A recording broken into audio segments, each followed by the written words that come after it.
Hello and welcome to Teenagers Untangled, the audio hug for parents going through the tween and teen years, where we combine expert research and our own experience to make this whole thing much less stressful and hopefully more enjoyable. I'm Rachel Richards, journalist, mother of 2 teenagers and 2 bonus daughters. Now, I know term times vary across the world, but in the UK, our kids have gone back to school. And for many, it's a new place where they're having to adjust to a lot of different things, new teachers, new friends, changing body, extra school demands.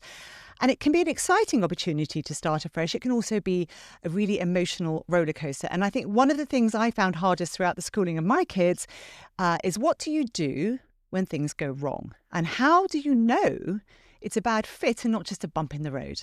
Between my 4, there have been 12 different schools. Yes, that's right. And with the latest fresh start, that makes 13. So I'm no stranger to moving schools and dealing with issues. Joining us to talk through this entire topic is the managing editor of the Good Schools Guide. And I thought she'd be really helpful because she's not affiliated with any particular school. She's seen under the hood of a vast range of them, both private and state. And she knows how the different systems work and how they tend to respond to problems. Reviewers frequently hear from families dealing with issues, so they also have a strong grasp of the practical steps that work. Right. Welcome, Melanie Sanderson. Thank you. Thanks you so much for helping us out on the podcast. It's a pleasure to be here. So let's start with, what are the most common issues that parents tend to face when things go wrong at senior school? At senior school, there's a raft of problems that can occur. And I think, as you've already said, Rachel, it's a really critical time in children's development anyway. So making that leap at 11, they're still, when you see them at school, they're still essentially babies, aren't they? When you've got a bigger child in the school and you see the little ones, you can't believe that your own child went there at that age. So there's so many things that they're dealing with during that transition process. And lots of schools make great efforts to separate toxic friendship groups that might be coming from primary school. That's one thing that's very common. Yes. They make efforts to make sure that people are in the right academic setting without sort of stigmatizing those who are less able, perhaps.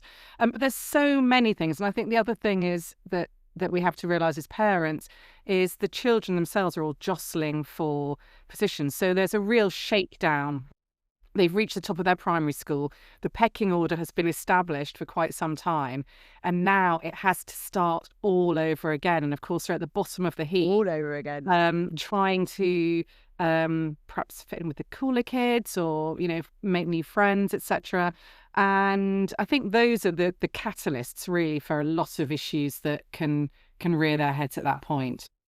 Yeah, Melanie, I think you've hit the nail on the head that one of the big things is we send our kids to school thinking about the academics. We spend a lot of time worrying about the academics. And actually, the kids go to school, my kids have said this, thinking, how do I make friends? Who's going to accept me? How do I do this? And I think the toxic friendship group thing is huge. And how kids jostle with each other. But the difficult thing, I think, for parents is knowing at what point we should step in and how we should do that. So my preference has always been, I need to try and get my kids to sort it out for themselves. Is that what you see with a lot of parents? Because I know there's a lot of pressure on parents to feel like they're doing something. Yeah, well, look, I think you need to try to trust the school. These, after all, these guys are the experts. That's their job. So in the way that, your people that you work with trust you and vice, same for me. When we entrust our children into a school setting, whether it's in the state-maintained sector or the state sector or, any type of school around the world, we need to have a certain element of trust in that environment. I think there is that initial couple of terms, really important just to sit back. Unless there's something really dreadful going on and your child is clearly really suffering, I think just sit back and wait and see how it goes. And schools, as I've already said, are really, really good at integrating these new people into their school community. And even state schools that I've visited, who we read in the press about how difficult they are, how tough they are, how underfunded they are. I've been in many state secondary schools where they are doing a fantastic job of integrating kids right from the get-go. I mean, the last school that I visited, which is a really high-performing state secondary in Hertfordshire, it's a big school though, they don't teach the children anything academic for the first half term. 5 weeks. Interesting. 5 weeks is all about indoctrinating them into the ways of the school, what is expected of them in terms of behaviour, in terms of academic commitment, in terms of how they treat each other. And, what you see is it goes to school. I've never been inside a school where the culture has been so strong and everybody said the same thing to me. So I think going back to your original question, they do know what they're doing. They're adept at setting the scene from the word go. And you've got to hope as a parent that they're doing a good job of that. And in the independent sector in the UK, they're probably also doing a pretty good job of that. So I would say, unless there is something really chronically difficult going on that your child is clearly finding very, very hard to deal with, I'd spend a couple of terms just sitting back and waiting and putting your trust in the school. I really would.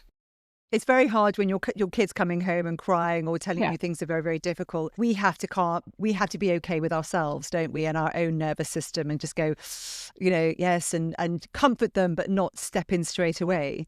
And I love what you're saying, because my daughters said that first year, they said actually academically it wasn't that important. When they're looking back, they're like, I wish I hadn't worried so much. Yeah. I've tried to calm down. My kid is still struggling. What's the best way to approach a school if we think there's a problem and we don't want to cause a ruckus, but we actually want them to be effective in trying to deal with it?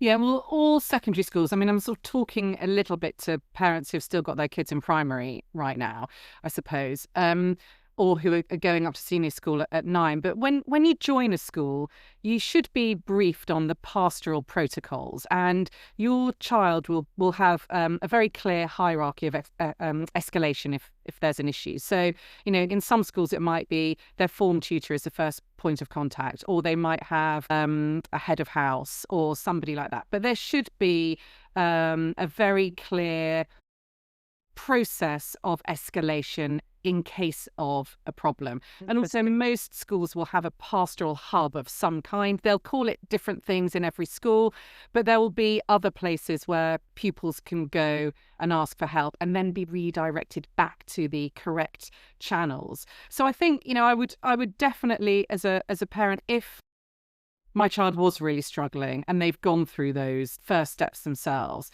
then you should know exactly who to pick the phone up to. And I think it's a perfectly reasonable thing to do, because, schools all know that a happy child will be a child that succeeds and learns and achieves and thrives. They don't want to have to deal with unhappy children who then start underperforming academically and that kind of thing.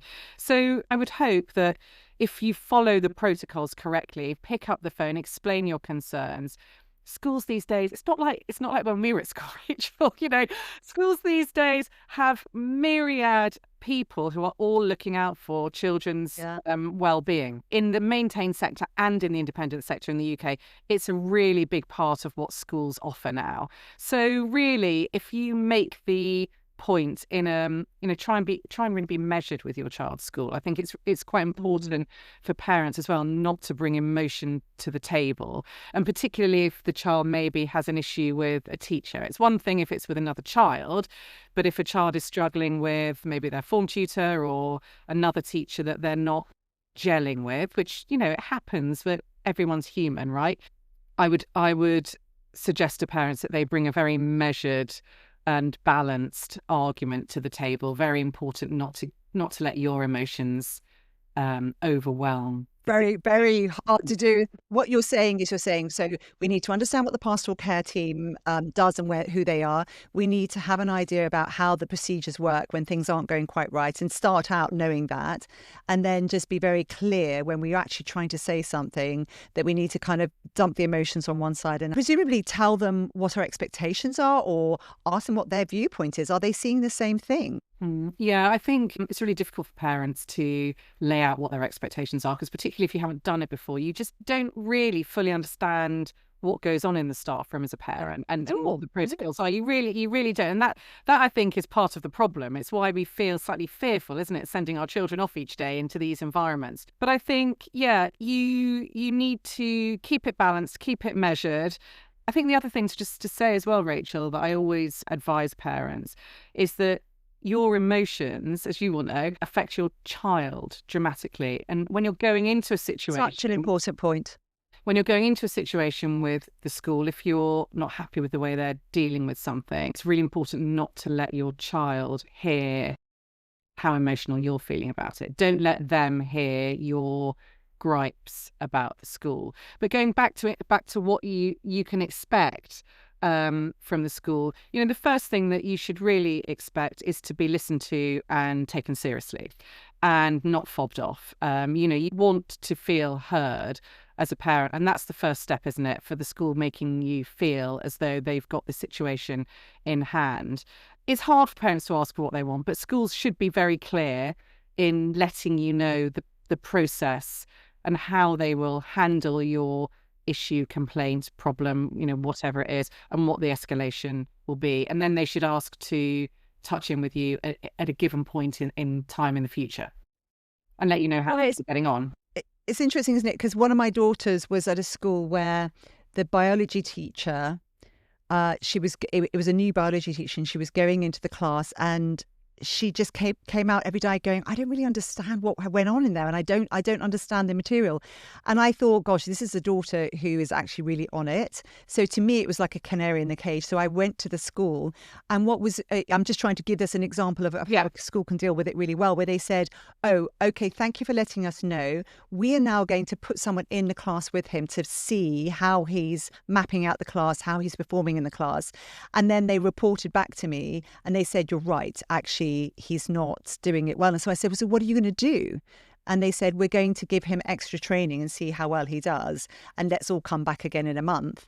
And it still wasn't working. And that was the end of that. So, yes, I mean, that's a really brilliant example of a school doing very, very well. But it's a very easy topic.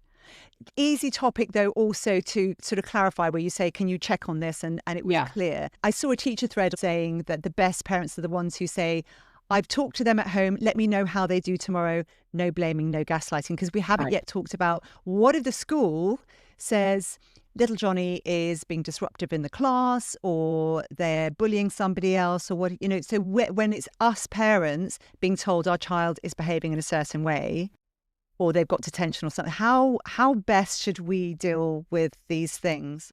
Yeah, well, again, I think you have to absolutely keep emotion out of it. And I think you have to a certain extent.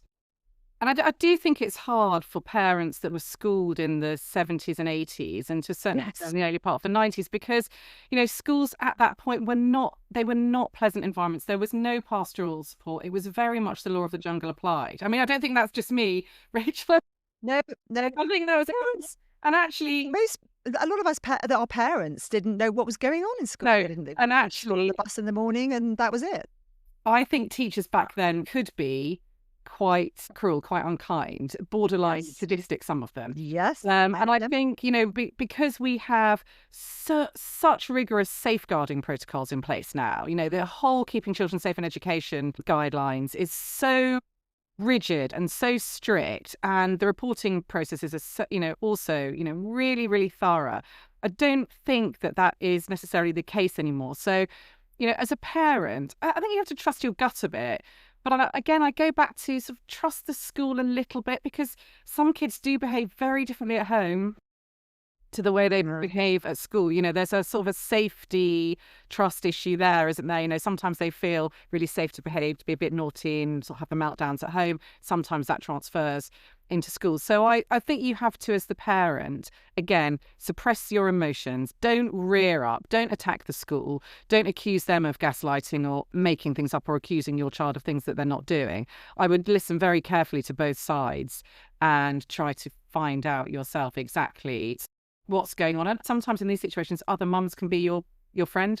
Sometimes other children's parents can have a better understanding of the situation than either the school or your child, because they may have heard it from a few different sources. So I would try to really understand what was going on. But I think, the thing that we always have to remember is that in the main, schools want the best outcome for the pupils in their care.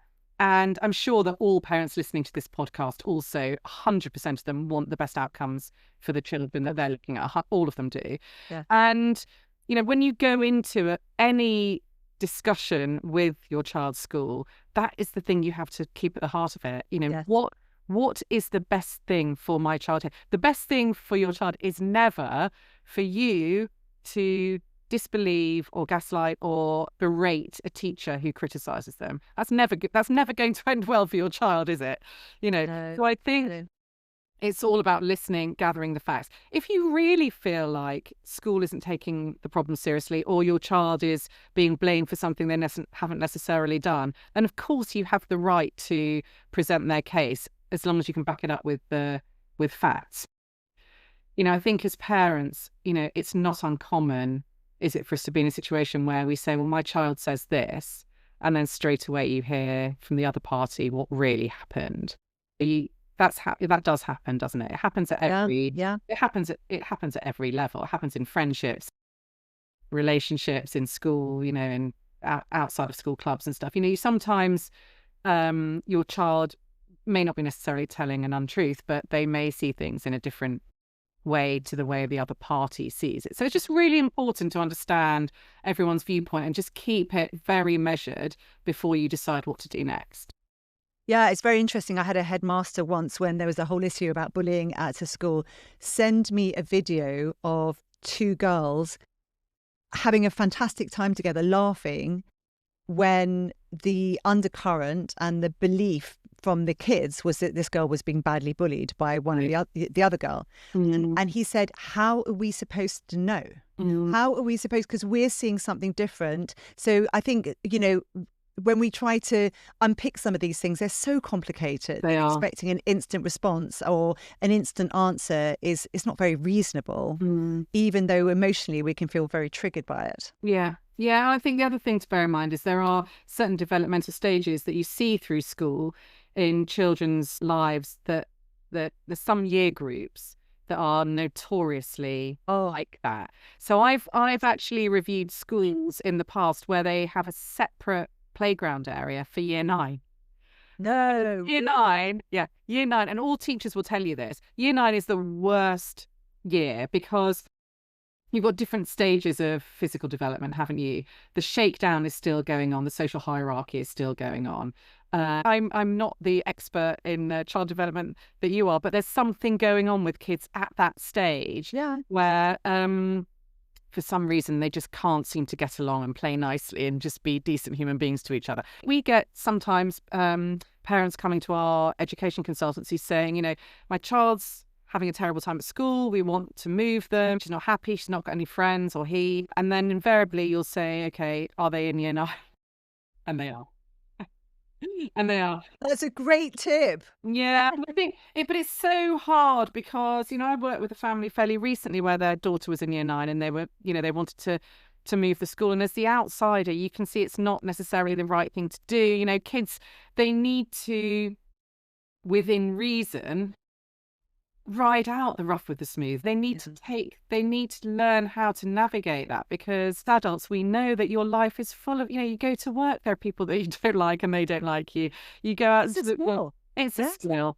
And I think, pupils need to learn within safe boundaries how to navigate that themselves to a greater or lesser. Melanie, you're making such an important point, and I've spoken to other parents who said that my daughter's had a very difficult time going through school, and same with their sons, but actually that now they're in the workplace, they found that all those skills they had to learn for navigating those very tricky relationships are paying off. Because they're able to manage, they can see these people coming, they know how to manage them. Yes. So really, I love that point. Yeah. Yeah. And I think at that stage, I think David Jager pointed it out. He calls his book 10 to 25. And from 10 on, they become absolutely focused on status and respect. And so that is where all that jostling is coming in. It's like, where am I getting my status and respect? And for girls, their biggest fear is not having a friend. And for boys, their biggest fear is shame. So there's all that stuff happening at that time. So I love that point. If their kid is coming home and the light seems to have switched off. Yeah. They are now no longer really making an effort. How can parents tell whether maybe they need to move school, whether it's an underlying learning need, or are there things that you would advise about that? Yeah, definitely. I think that can happen. As parents, we all think we're making the right choice for our child when we choose a school for them, and sometimes it doesn't work out. And that's happened in my family. It doesn't always work out, and when that light does go off, sometimes you have to ride the storm until the end of a particular phase of education, don't you? So I think if your child is in year 10, for example, or even year 9, I would always really encourage families to try to support their child to stay in the same school, to get their GCSEs done. Once you're in that school, unless things are really unbearable, or there's a really terrible problem, which can happen, I think 9 times out of 10, if you can support them through that day-to-day, just getting through it, getting their GCSEs under the belt, because I think otherwise, as I said before, we see it with our consultancy clients, as the outsider, you can see there's a frying pan to fire situation about to happen, because, we have to be very realistic about the kind of parents that we are as well, don't we? If you are more of a helicopter parent, you normally know that. Some of us, laugh about our parenting styles, don't we? And can be quite self-aware about it. So I think, I would encourage parents to just keep them in that space until a natural break point. Because it's really, particularly if a child is low in confidence and has been unhappy or bullied or just not really met their tribe yet, that's not the best way to go into a new school environment. You want to go in on the front foot, not feeling vulnerable and that you failed in the last school. So I think sixth form is a brilliant moment to change schools. And, So that's sort of 16. At 16, yeah. So when you've done your GCSEs or the equivalent, to move schools at 16 for those last 2 years, because I think kids they're more mature there. They can make their own decisions. You could allow them to choose where they go next. And actually, that happened with my son. He went back after the pandemic in year 9 and just never really gelled with just didn't really find his tribe. And again, it's like you say, you can see the light go out. And as a parent, it's awful to see your child on the doorstep. That back to school photo, when you see them smiling in that photo, it's really horrible. But actually, a change, they can slightly reinvent themselves if they need to, if they want to. They don't have to, but they can just make a fresh start, leave all of that behind them. And actually what happened with my son was he went to a new school, found an absolutely fantastic group of friends, his confidence flourished. People say, he was like a different child. It wasn't a different child, just a better version of the child that he was before, and really came out of school at 18 with the overriding feeling being that he'd had a really positive experience of his school days. So there's 3 years or 2 or 3 years where he was just not especially happy have now just been forgotten, really. And so I think he sees his overall school experience in a really positive way. But also it gives you a chance, I think, to speak to that next school and explain why they're moving.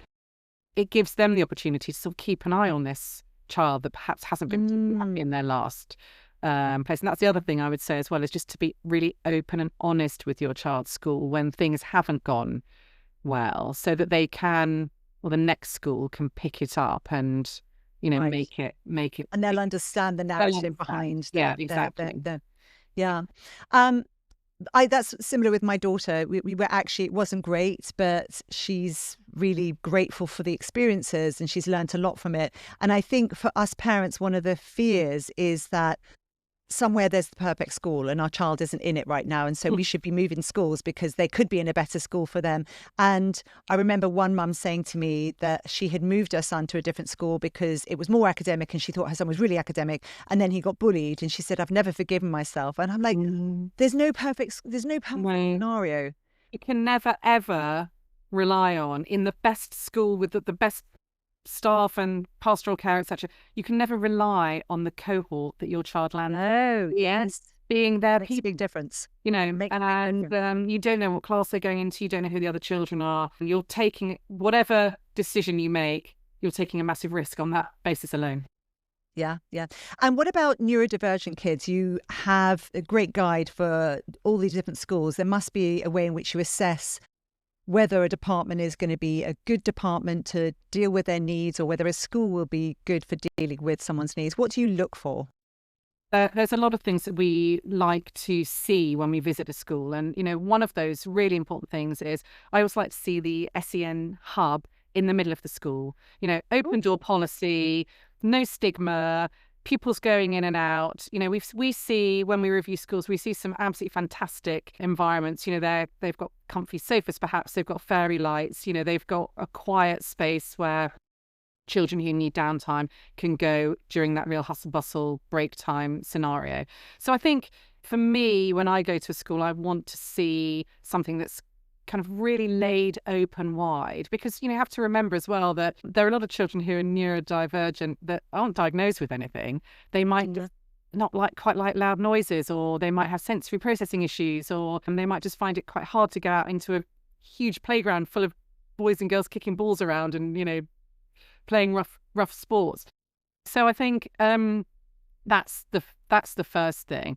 But the thing that we always advise parents to do if they know their child is neurodiverse is just to have that really open conversation with the school before they go. When they're choosing a school, one of the questions that parents ask us a lot is, should I tell them? Is it going to hamper their chances of getting in? Will it be okay?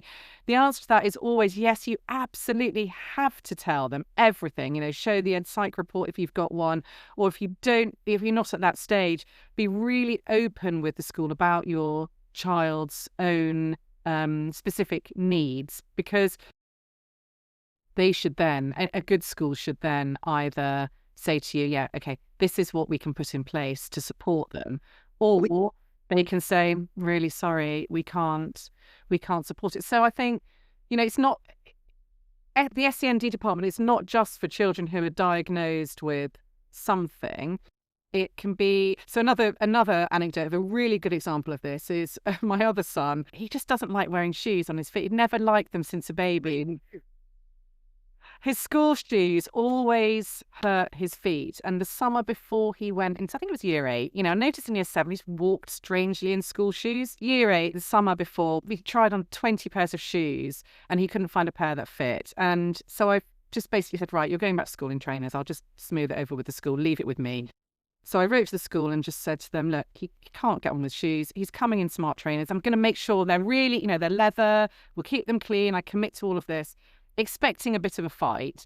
And the school came back to me and said, great, no problem.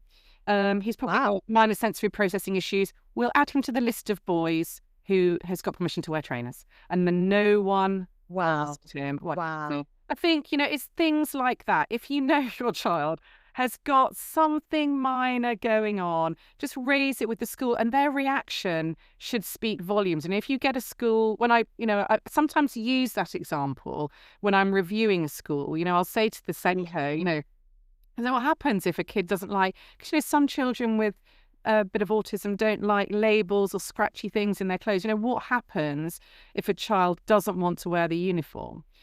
Or can't, for whatever reason, wear the uniform, can't get on with it, and their reaction is quite telling. So I think there are lots of questions that you can ask. If they balk at that, I would question whether it's the right school for any remotely sensitive child, whether they're neurodiverse or not, because actually school journey is very, very infrequently without its bumps, isn't it, along the way? Yeah. When you've been through it, we've all had to support our children through, whether it's not being able to get on with school shoes, or, not finding their tribe, or, struggling academically or socially. It's going to happen one way or another. And I think if you can ask a school a simple question about what happens if, or what about if my child can't, their reaction will speak volumes. So I think, what we're looking for, to go back to the original question, is a really flexible and inclusive approach to all children's needs, not just those who've got a diagnosis, but those who also might just need a bit of help with handwriting or tables or, normal things just to bring them up to speed. Yeah, brilliant. I love that tip. It's a really good one. And when it comes to looking at the way that they discipline, so presumably there will be information about, how they work. What would you be looking for in a good school? Well, that's a really interesting question, and I think that's different for every family because every family has a different approach to discipline.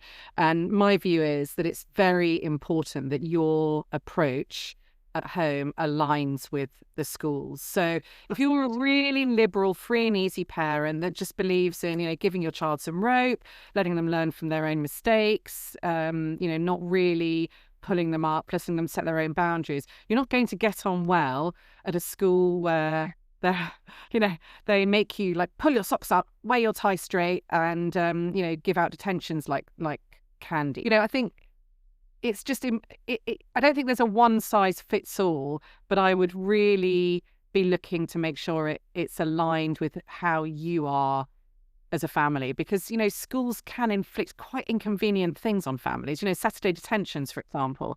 If you're not a parent that would ground your child on a Saturday night, if there was aggression at home, you're not going to be very happy, are you, about having to take them into school on a Saturday morning? No, when they don't really need to be there. So I think one of the really good ways of understanding whether your personal and your family ethos is a good fit with a school is on an open day. Really listen to what the head teacher is saying and really try to get a very strong feel for their ethos. They will become your child's North Star, particularly in secondary schools. They give very grand and meaningful assemblies on all manner of topics, from social inequality to kindness to neurodiversity to inclusivity. They talk about the big topics, and behaviour, of course, and discipline will be one of those. So you need to be listening very carefully to the subtext of what this headmaster or headmistress is saying. If they have a very strict approach to discipline, it should come out at that point. Or if they're all about academics and not so focused on the softer skills, and that's what's important to you, you should be hearing that message loud and clear, and that will help you decide whether you're on the same page or not. Yeah, I love that. And what we do is we bring our kids up, as they call it, primary socialization, and you end up sending them to school. The school's just an extension of your home socializing. Yeah. Well, preferably, if it really is a mismatch with the way that you view the world, it can be so difficult for your child as well, because it's really confusing and you're going to end up with conflict. So I love what you're saying about that. I think it's really important. So when you've got to the point where you think, okay, this is just not going to be the right school, are there ways in which you should tell the school? Are there ways in which you should find the new school? Are there any bits of advice you can give to us about that? Yeah, how I mean, I think we've already said that. I think, when the light really goes out and, particularly at that sort of age, you'd expect a 16-year-old to be socialising with school friends at the weekends and things like that. And if that's not happening, then I think you need to really take a long, hard look at whether or not it's not just their academic progress, it's their social progress. And particularly for our children that lived through the pandemic, we've had to intervene in that, haven't we? Because there was, they had 2 years where, they weren't following the natural progression that children were before. So I think how is, I think as a parent, it's your gut. And I think when that light does go out and they're not that bothered about their school, they're not socialising with school friends, it's definitely, if you have the option, it's time to look for a move. And in the state sector around the country, there are some amazing sixth form colleges. Yeah, if school isn't right for your child, if they're not bothered about, the rules and the prefects and playing sport all the time and being in clubs and societies, because that's not for everyone. It's sort of held up as the ultimate school experience, but it's not right for every child. They might be far better off in a college where they can come and go as they please. They can maybe drive themselves there if they've passed their test. They don't have to wear a uniform. They don't have to worry about whether they're a prefect or whether they're in the netball team or not. Those kinds of environments can be really strong. So I think it's just good if you've got options and that love of learning does appear to be lost, to try and figure out what makes your child want to get out of bed in the morning, and look at what the options are. And, at that age, I'd also let them lead it to a certain extent, to be honest. I think if they've got, it's funny, isn't it? 'Cause as a parent, you spend a lot of time saying, just because your friend's doing this doesn't mean that doesn't mean that you're, I don't care what their mum said. But actually, if they've got friends in another school that are having a great experience there, and they think they might want to go there, I think it's a really valid point. Well, yes, I agree. For that, Yeah. at that age is so important, isn't it? So I think I would let the child, if they want to, slightly lead the process, but certainly be a major part of the decision-making factor. And I think you're looking at a lot of different factors here, aren't you? We've all got our own academic aspirations for our child. We need to be sure that the school in question can meet that ultimately. We ought to be looking at if university's on the horizon, where they're sending their pupils to. Is it a broad range of destinations? Are they going off to study a diverse selection of subjects? That's a really good sign. And if you've got some going off to art schools, some going to music conservatoires, some going off to read medicine, engineering, STEM subjects, some going to drama college or doing humanities or English literature or something like that. It's a really good sign that school is helping the children get to the best sort of destination for them. So I'd be looking at that, and then I'd be really thinking about my child's individual interests and aptitudes. And I think it's just very important as a parent. We talk about this a lot in the office. Very, very important to cast aside all of your own school experiences and remember, dads especially, this is not about you. The rugby pitch or the cricket square might be the best in England, but your son might not be into those things like you were. No. So let's remember it's about them. And it's very, very hard to put aside your own experiences of school because they're so formative, aren't they? And they really do shape us. We've all got such vivid memories, but as much as you can, try and park that and really think about what it is that makes your son or daughter tick. And that's what you have to try and find. And I think just rounding it up, our generation will have had experiences at school that are nothing like the experiences they're having in school, and the terrible things that happened to us, the way that sometimes the teachers were behaving with us. We still have that in our system. So if a child's having a hard time, it can trigger that, and being able to sit back and say, look, this isn't my education, it's not the same, and calm ourselves and stop getting upset on behalf of our kids, and trust the school, like you say, that you're in a team, right? Yeah, school works best for everybody when the parents and the school are working in partnership together. And sometimes that does involve difficult conversations. Sometimes it can get a little bit fiery, but it has to remain respectful on both sides. Everyone has to remember that it's the child's progress and welfare that is at the heart of every conversation you have. Because I am hearing, just before we finish, I am hearing a lot of teachers saying they're leaving the profession because all they get is criticism from parents at all times, like coming at them from all. There are protocols, nobody's following them. They're just coming in and complaining. Yeah. And that's not what we want. It's definitely not what we want. There's a massive teacher recruitment and retention crisis in this country, and none of us want schools to be depleted of the staff that keep them going day in, day out. It's you just need to be respectful to the people who are there they're essentially there to serve our communities, and it's important to be kind to them and remember that they are just doing a job. I don't know if you saw the Parentkind school complaints survey, Rachel, but there were 5 million formal complaints made last year against teachers. Formal complaints. Yeah. What? Yeah.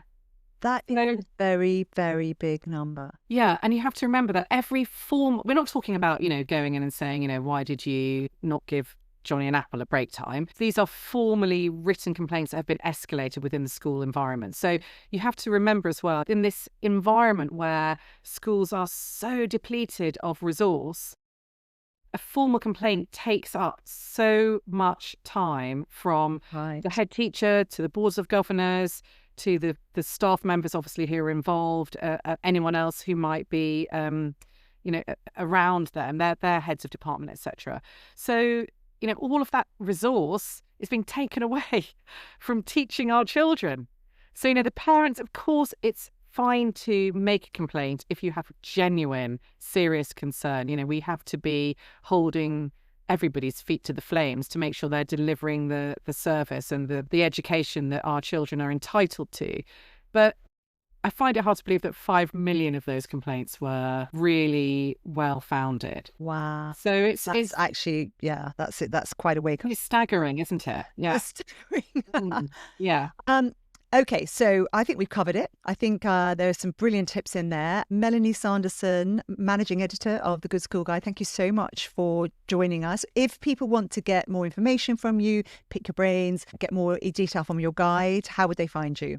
So we are www.goodschoolsguide.co.uk, and that will take you through to all of our 1,300 really detailed school reviews. You can connect with our consultants through there, and we've got a whole wealth. We've got about 500 free information articles on there covering every topic you can imagine. Brilliant. I absolutely love it. Thank you so much. Now, if you found this useful, give it a 5-star rating, send it to somebody you know who might be looking at schools at the moment and trying to think about how they deal with their kids in their schools. Don't forget to follow the podcast so that you don't miss any episodes. My email address is teenagersuntangled@gmail.com, and you can find me on my website, which is www.teenagersuntangled.com. That's it for this week. Have a great week. Big hug from me. Bye-bye.